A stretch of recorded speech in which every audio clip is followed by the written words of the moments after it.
Here's another way of stating Coulomb's law in terms of vectors. Now, if we have the charges Q1 and Q2, the vector R12 is the vector that goes from the position of charge Q1 to the position of charge Q2. It's going to have a magnitude that's measured in meters.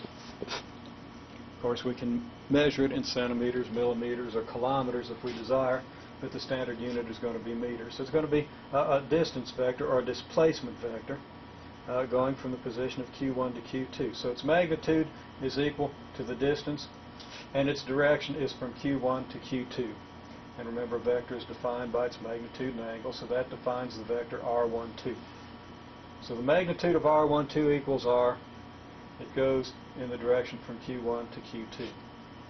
Now, to state Coulomb's law really concisely, we take the absolute value signs off. We just say the force F12 equals K Q1 Q2 over R squared first.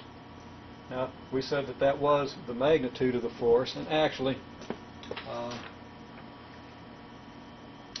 we should have said this. This is an oversight on my part, so let's correct it. Should have been K times the magnitude of Q1 Q2 over R squared. Since this is magnitude, this is magnitude. If Q1 and Q2 are opposite charges, one will have a positive and one will have a negative magnitude, or one will be positive, one will be negative. When we multiply them, we therefore get a negative, and the absolute value could not possibly be equal to a negative, so we need the absolute value signs here. Now over here, that same idea, the fact that Q1 and Q2 is positive if Q1 and Q2 are like charges, and negative if they're unlike charges, actually works to our advantage. Okay? So this quantity will be positive if the charges are like, and negative if the charges are unlike. Its magnitude will be equal to the magnitude of the force vector, F12. In order to get a vector out of this, we multiply this magnitude by this vector here, which is R12 over R. And we could actually put an R12 on it, but R is implicitly explicitly actually the distance between the charges. Now, if you do R12 over R, what do you get?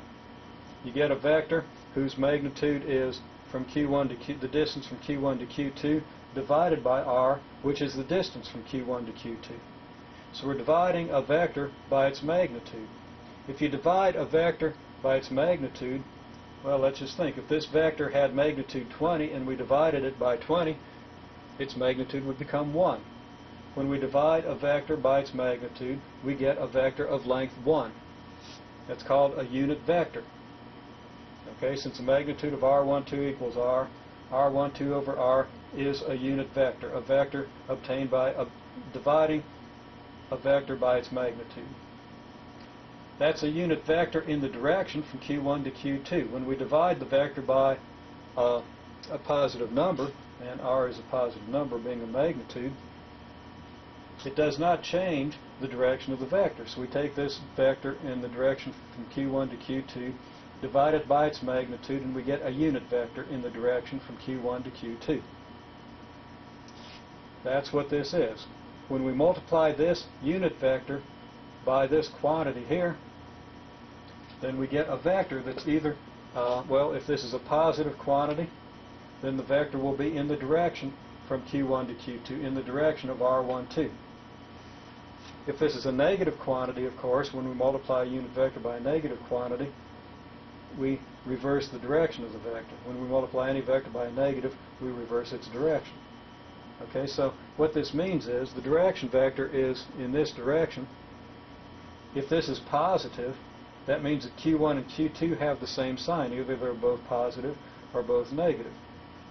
And when we multiply a unit vector in this direction by this positive product, we get a vector in this direction, which is what we should get, because the force F12 exerted on Q2 by Q1 should be in this direction if Q1 and Q2 have the same sign. Okay, so again, these have the same sign. This is a positive quantity. We maintain the direction of R12, so the force will be in the direction of R12, as it should be. The force of Q1 on Q2 should be in this direction if these have like signs. If they have unlike signs, it'll be in the opposite direction.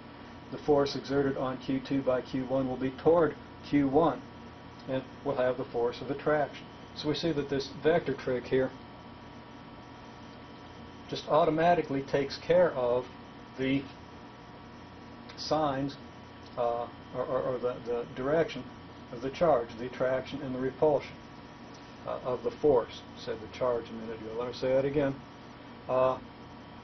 Multiplying this quantity by the vector automatically gives us a vector that's in the right direction, whether attraction or repulsion. As long as we keep the signs straight on Q1 and Q2, this calculation will give us the force in the correct direction. The vector that we get here will be in the correct direction. Just one quick note. Often Coulomb's law is stated K Q1 Q2 over R cubed times the R12 vector. Well, clearly, if we multiply R squared by R, we get an R cubed here.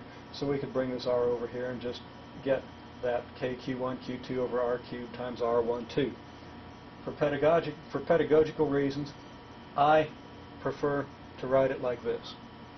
Okay, this is a unit vector, and you can think of this as a unit vector, and you can see the Coulomb's law inverse square proportionality here. If you write it the other way, to an unfamiliar observer, it looks like we've got an inverse cube law somehow, not really considering that one of the r's in the r cubed should be divided into this to make a unit vector.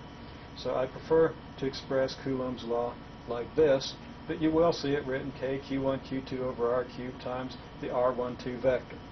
My personal opinion there is that that form is great for calculation and not so great for understanding, especially for a beginning student. For somebody that has experience with these kinds of things, it isn't a problem at all. But for a beginning student, I think that that's a confusion, so I prefer to write it like this.